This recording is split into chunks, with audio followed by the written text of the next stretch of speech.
We provide you the platform to turn your dreams into reality. Give wings to your aspirations with KR Mangalam University.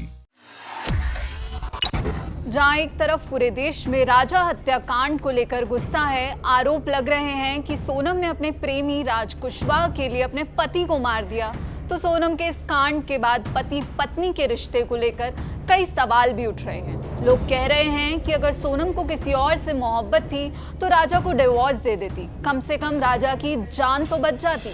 अब इसी बीच एक और हैरान करने वाला मामला सामने आया है, जहां राजा नहीं, हरिणी की उसके बॉयफ्रेंड ने ही चाकू घोंपकर हत्या कर दी। इस मामले ने इंसानियत को फिर तार तार कर दिया है और साबित कर दिया है कि जब मोहब्बत सनक बन जाए तो अंजाम खतरनाक होता है। पूरा मामला सुन आपकी भी रूह कांप जाएगी। दरअसल बेंगलुरु के ओयो होटल में 33 साल की हरिणी का मर्डर हो गया और कहा जा रहा है कि 1 या 2 बार नहीं, उसके बॉयफ्रेंड ने 17 बार महिला पर चाकू से वार किया।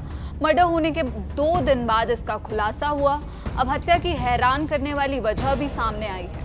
हरिणी के बॉयफ्रेंड यानी जो इस हत्याकांड में आरोपी है यशस, उसकी उम्र 25 साल बताई जा रही है। यशस सॉफ्टवेयर इंजीनियर है। दोनों बेंगलुरु के पश्चिमी उपनगर केंगेरी के रहने वाले थे।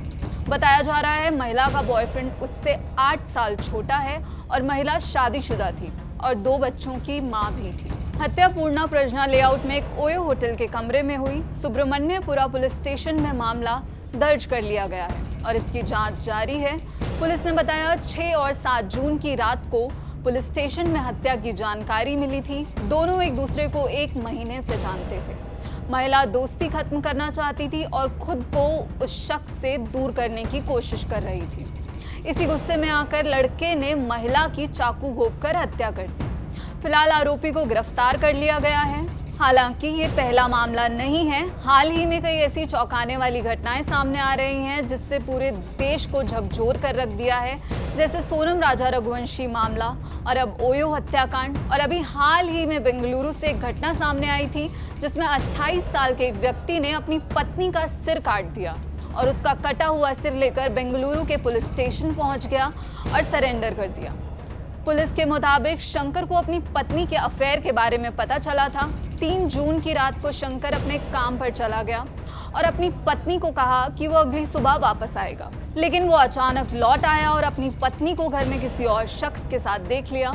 दोनों के बीच इस पर खूब झगड़ा हुआ और इसी गुस्से में आकर शंकर ने पत्नी का सिर काट दिया। और बैक टू बैक ऐसे केसेस आने पर सवाल उठ रहे हैं रिश्तों पर।